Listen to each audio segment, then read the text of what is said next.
Hello YouTube, we're going to fix an accelerometer sensor on the passenger side of this 2013 Maserati GranTurismo Sport today. These are pretty good cars. They're pretty reliable. However, with any higher end car like this, parts are expensive. Labor to repair them is expensive. They're not difficult to work on if you know what you're doing. So what we're gonna do is we're gonna use this Foxwell Scantool. And I believe this is an NT530 model.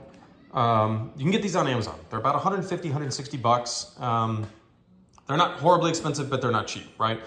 The great part about this is you can update it. I think there's an SD card slot and USB port.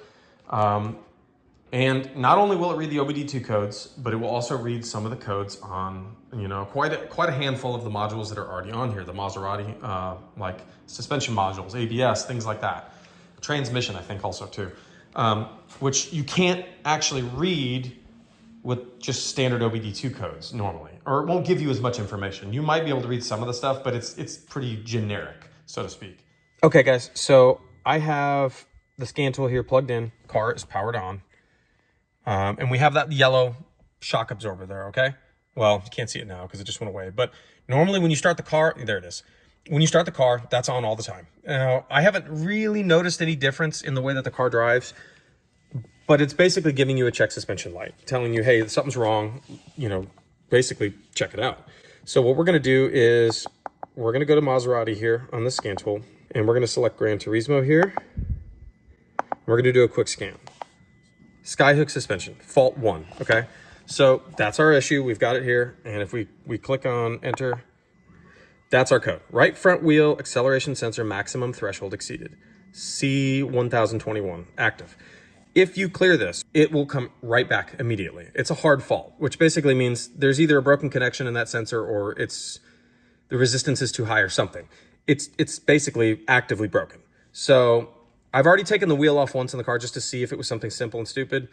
The wires are fine, the connector's fine, nothing looks out of place. It's literally just a bad sensor from what we can tell. So what I'm gonna do here in the next part of the video is take the wheel off, get all the tools ready, and I will show you where that sensor is and how we can replace it. Okay, so this is what you're gonna need tool-wise. So you're gonna need a flathead screwdriver. This is for popping the bracket off the sensor. You need this 10 millimeter, 1/4" drive ratchet, so that you can actually take the sensor bracket off the wheel hub. Breaker bar, obviously, so that you can break the lug nuts loose. Torque wrench. And also, if you guys don't have one of these, a friend gave this to me as a gift. Thank you very much, Doug. This thing is awesome. It's a Streamlight Stinger switchblade. These things are pretty badass. They're magnetic on the bottom and with a hook. And you can recharge them with just a USB cable, and it's pretty darn bright. So anyway, sorry for the shameless plug there, but nobody paid me for that. This is just personally what I think about this thing. They're actually pretty decent. So.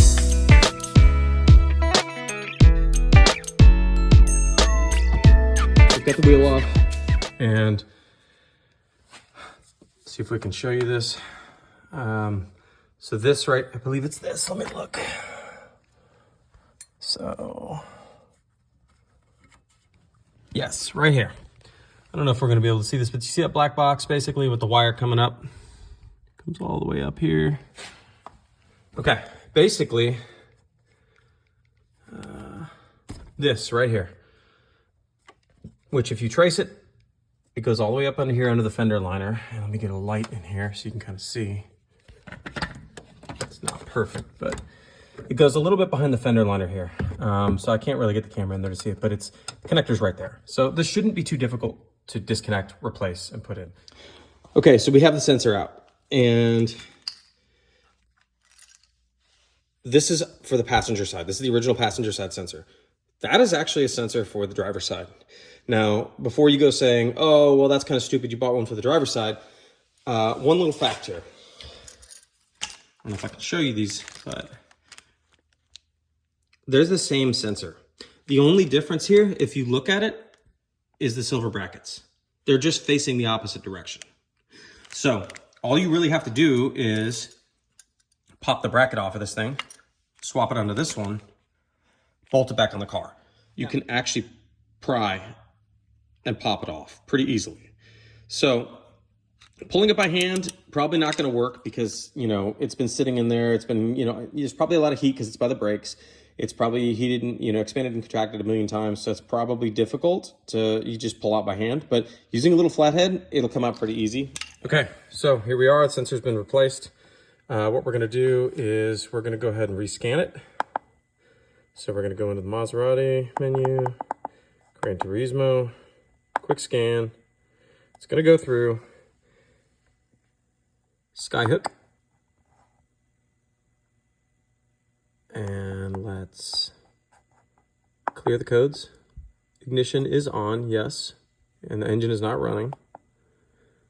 Yes, we'll clear that. Code's cleared, press F3.